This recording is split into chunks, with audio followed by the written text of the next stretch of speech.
I was one of Jehovah's Witnesses for 22 years. I left as a walk-away believer, and it took me another 10 years before I began to look at anything about any material about Jehovah's Witnesses. Montreal is where I spent those 32 years, so this feels like a homecoming to me. For the last 11 years, I have been a member of an online discussion board called JehovahsWitness.net. This discussion board now gets 235,000 visits from 130,000 unique visitors and has about 1,600,000 page views. That's per month. There are over 223,000 topics and almost 4.5 million posts. We are increasing at a rate of 57% in the United States alone. It's a very busy board.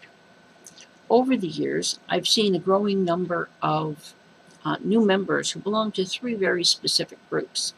They're asking for information and support concerning the issues they face. They are often invisible. They don't go to meetings or to witness events.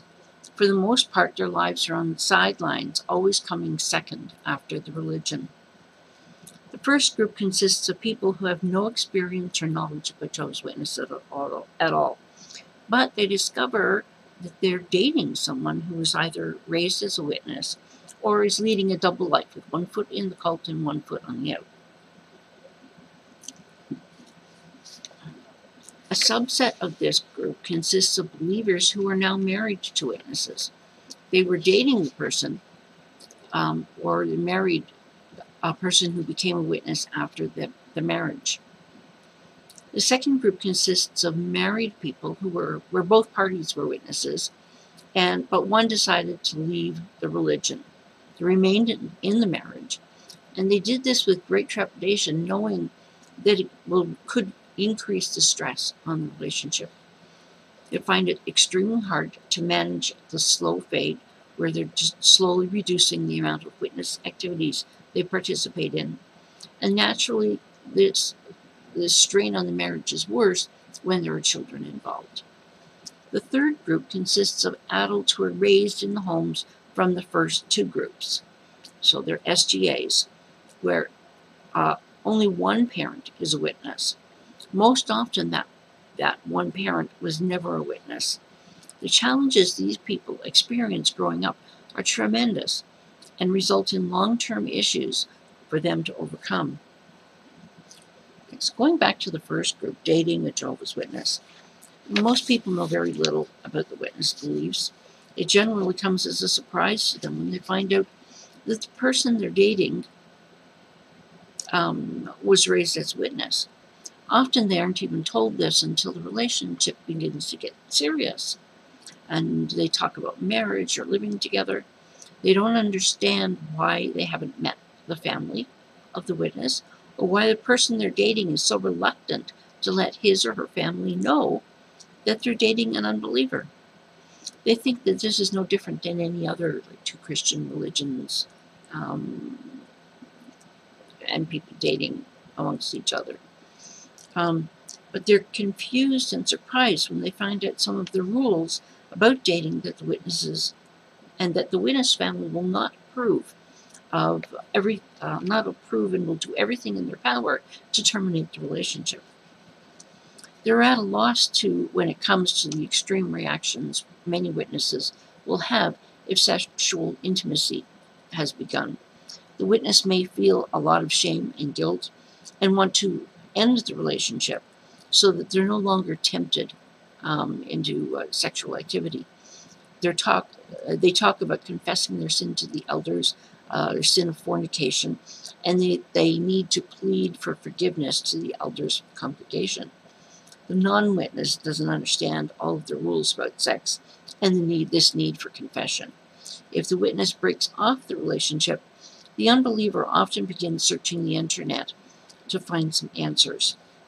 Many witnesses try to encourage the person they're dating or even married to, and even push them into starting to study so that they can continue to see each other.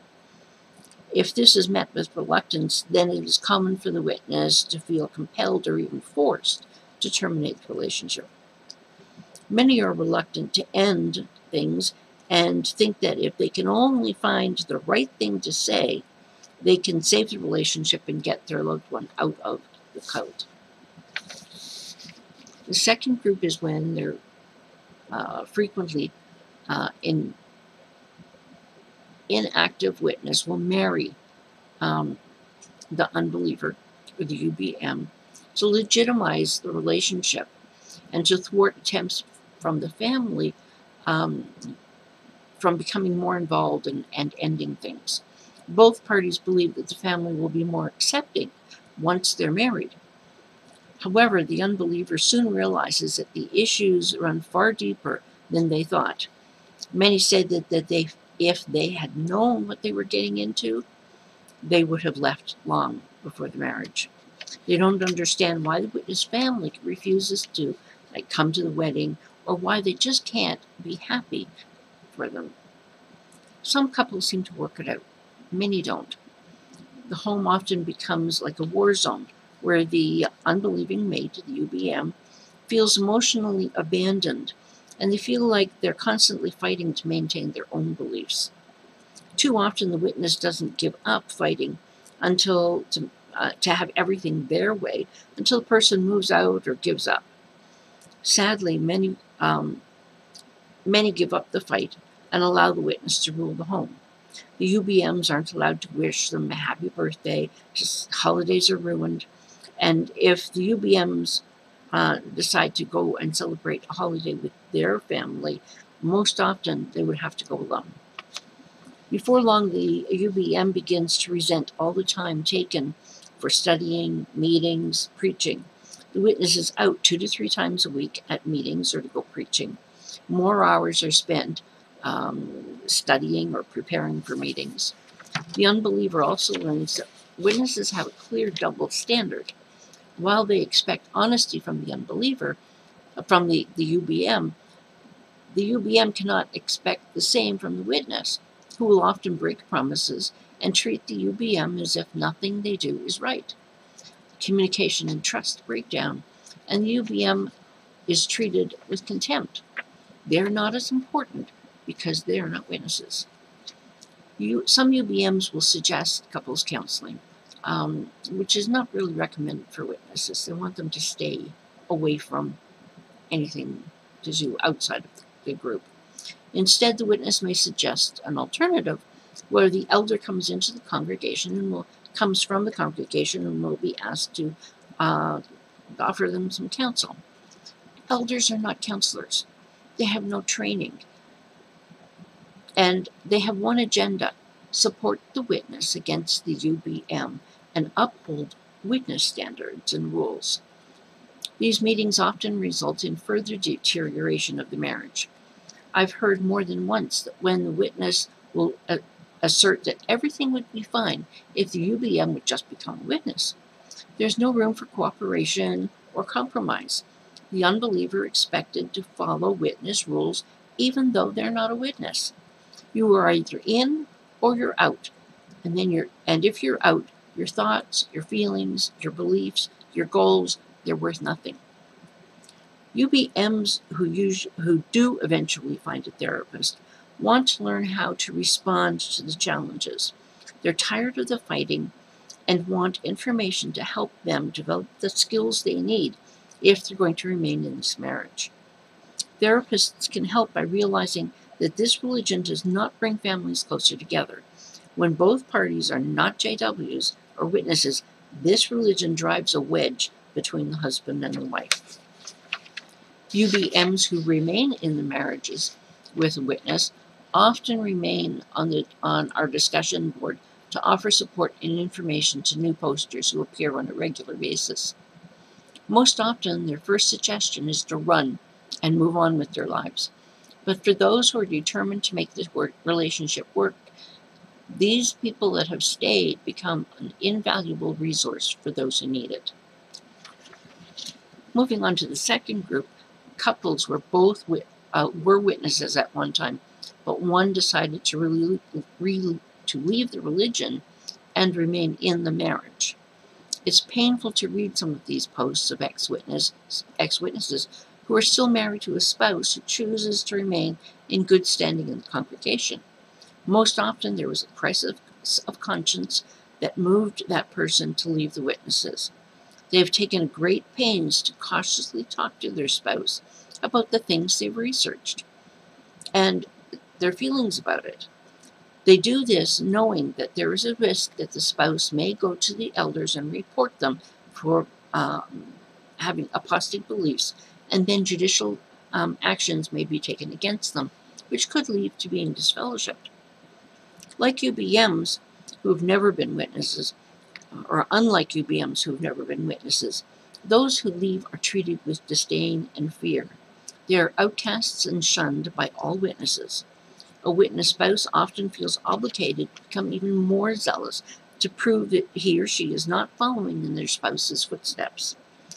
Since the unbelieving mate is now viewed as under the control of Satan, it becomes easy to discount everything they say or do or want. All their feelings and even mutually agreed upon compromises can easily be broken now. Some of the comments they express include that they feel very sad, mainly saying that although they now feel more spiritually connected than ever, they are now considered to have spiritually abandoned their family. And they feel great loss in the communication and intimacy of the relationship. If what they learn and share is not appreciated, many learn to hide the things that they are learning and try to accomplish a slow fade, where they're going to less meetings, less preaching work, just doing less and less until they're doing nothing, so that they can maintain some degree of connection with the witness's spouse rather than being disfellowshipped and shunned. The witness spouse may also suggest that an elder come in and talk to them, but it's rarely accepted by the ex-witness because they know it will turn into a judicial committee where they might be disfellowshipped. All discussion about religion stops in the home. The major thing that had brought them together and kept them together is gone. And the witness spouse will often become depressed and often lashes out with anger, believing they have been spiritually abandoned. Often there's a total breakdown in the relationship. Couples who have children become scared of how this is going to affect them. Children are often expected and coerced into taking sides, and according to any witness, the only right side that is permitted is to become a witness. Ex-witnesses would like therapists to understand the power structure of the witnesses. Saying no to an elder is considered as serious as saying no to God. Turning your back on the religion means that you no longer have any rights within the family. They can lie to you and about you. Your word will never be valued. You become a non-person. It is within this group where divorce is most likely, and if there are children, custody battles can become long, drawn-out affairs where ex-witness' authority is undermined, where children are taught how to lie in a courtroom or to social services. The WatchTower Society has even published a booklet entitled Preparing for Child Custody Cases to help witness parents and their lawyers teach children how to lie in these situations. Witnesses believe that they're justified in protecting their children from a demon-controlled parent who is no longer one of Jehovah's Witnesses. Children are taught that the ex-witness parent is controlled by Satan and that they should limit all contact with that parent. It is no wonder that these children grow up believing that if they try to be good enough, they might be able to get the ex-witness parent to come back to the congregation. The third group are the children, the SGAs, who come from the first two groups. A quick poll on the discussion board and pretty much confirmed what I've read over the years.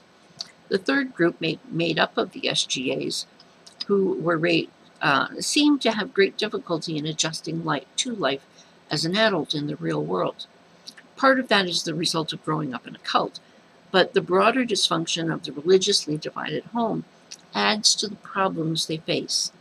In the majority of instances, they come from homes where one parent was never a witness and the other parent was raised as a witness or joined sometime after the marriage. There are instances where they come from marriages of the second group, but that is actually rarer. The group breaks down into a few subgroups. The first subgroup is made of SGAs, where one parent had never been a witness. The UBM may have studied within the witnesses to silence the witness spouse, but decided it was not for them and refused to get further involved. They had no strong religious beliefs of their own and refused to get involved with witnesses, so they saw no real harm to the children and allowed the witness parent to raise the children as witnesses. The second group are UBM parents who have their own religious beliefs and want nothing to do with witness religion. The UBM parent, in this case, has done a great deal of research on the witnesses and has often tried to discuss the beliefs and may have resorted to leaving literature around the home. There were frequent arguments over how to raise the children, and often the children overheard the parents.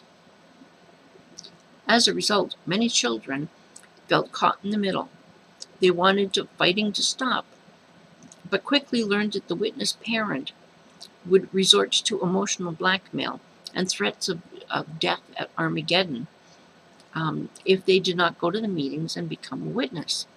Growing up, they suffered tremendous fear and guilt if they decided to stay home with the unbelieving parent or the ex-witness. The UBM parent often tried to protect the child as much as possible. The UBM may resent the loss of holiday celebrations, but had learned to be passive and give the witness parent what they wanted: free rein to raise the children as witnesses. The children from these homes often wound up resenting both parents: the witness parent for forcing a religion on them, and the passive parent for not protecting them. When one parent no longer went to meetings because they either disassociated themselves or were disfellowshipped or just faded, while the other remained involved, created a new set of problems. Most of these couples remained together, but a few went through very bitter divorces and custody battles. It's very rare that these children wound up living with the non-parent after the divorce. The ex-witness parent knows exactly what will happen after they stop being a witness. They hope for the best and plan for the worst. If the children are at an age where they can begin to reason with them and teach them to question the world around them and teach them to be critical thinkers, the adult ex-witness has a better chance of maintaining a relationship with the children and hopefully giving them the room to make their own choices. This, however, often backfires when the witness parent intervenes. If the children are older and already fully involved in the witness life, they may have little chance of protecting the children or even gaining custody. Regardless of whether the unbelieving parent was ever a witness or not, overwhelmingly the children were forced to go to meetings and taught to be Jehovah's Witnesses. Many said that they never realized that they actually had a choice. They listened to the parents arguing about how the children should be raised. They listened to agreements and compromises made, only to have the witness parent break them. All SGA children are taught to believe that the world as they know it is soon going to be destroyed. They were taught that unless a person is one of Jehovah's Witnesses, that person would be killed when the end came. It's pretty scary for a child. They don't want their parent to die, so many children were easily manipulated in trying to convince the parent the unbelieving parent, that they had to come to meetings. Some children took this so seriously that they would try to convince the parent to actually study the Bible and become a witness. They also learned that whatever the UBM parent believed, it was worth nothing. Regardless of how sincere, how loving, how devoted that parent might be, it was all for nothing. It was worthless. They would be destroyed. Few of the UBM parents had any say about holidays or birthdays. While some parents took their children to the UBM's extended family for holidays, they often went without the witness parent. And in most cases, when they got home, the children were told that they were sinning against Jehovah for going to see the family to celebrate the holiday and by accepting gifts. They soon learned that it was a lot easier to just stay home than to risk the displeasure of the witness parent. Of the SGAs polled, they said that they slowly became alienated from the non-witness parent because the UBM was unwilling to serve Jehovah. He or she was doomed to die. Many of them felt robbed of their childhoods and of the close relationship they could have had with the UBM parent. They found themselves trying to please both parents, but only succeeded in making themselves miserable. Some of the long-term consequences they cited included being hypersensitive to criticism, becoming people-pleasers with no sense of self. They had problems with relationship, trust, communication, and control issues. They had been denied an education beyond high school, so they felt they were not well prepared to live in the real world. They suffered from anger, depression, suicidal thoughts, and a few had actually attempted suicide. And they had a hard time planning for the future because as witnesses, they don't plan for a future in this world. Many became walk-away believers. They discovered, however, that it was a lot easier to leave the witnesses than it was to leave all their beliefs behind. Many still felt enslaved to those beliefs and realized they needed to work to dig them out and find reasonable replacements for them. This group was more likely than the first two groups to go to counseling due to many of the issues they face. Making the connection between the religion and the problems of the religiously divided home was harder, and they felt few therapists understood the depths of those beliefs and how they were operating in their lives now that they were adults. Many people responded to the poll mentioned that the issue of the double standard that they had lived with while growing up. Many were told that the UBM parent was under the influence of Satan. But often that parent was more tolerant, less judgmental, and patient than the witness parent.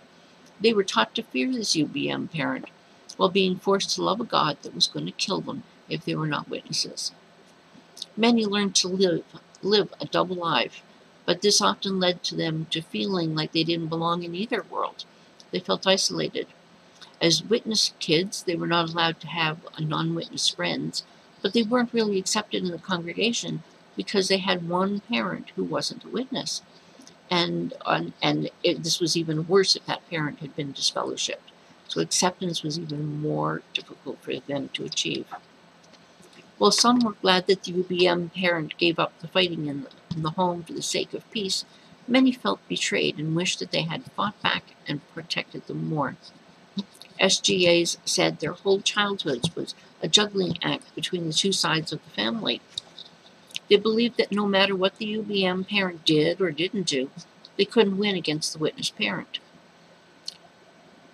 In this group, many felt that they had reached out for information and support so that that might be a huge contributing factor to their well-being.